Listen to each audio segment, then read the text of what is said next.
زموږ ویډیو در سره لایک کړئ او سحر میډیا چینل در سره سبسکرایب کړئ. مننه. رحمان الله ګربز د افغانستان راتلونکی ستوری بلل شوی. رحمان الله ګربز چې په رحمان الله زدران هم شهرت لري د نړیوالو پام یې ځان ته اړولی. رحمان الله ګربز چې تازه په تازه له ملي لوبډلې سره یوځای شوی د 19 کلنو په نړیوال جام کې هم ولوبېد چې ډیره ښکلې لوبه یې نندارې ته وړاندې کړه.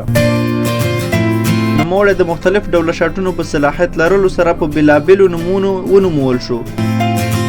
په بي پي ایل کې د رحمان الله شاټونه چې 380 درجو شاټونه وهلو سره د دیویلرز په نوم هم یاد شو چې مخکې د دې شاټونو صلاحیت صرف او صرف اي بي ډیویلرز سره و.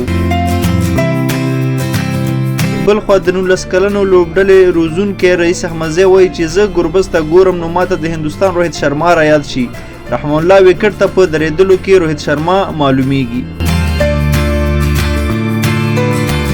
همدارنګه د کرکټ مشهوري ویبپاڼې کرکینفو لیکي چې رحمان الله د افغانستان راتلونکی ستوری دی او د افغانستان لپاره به ډیر ښه ثابت شي.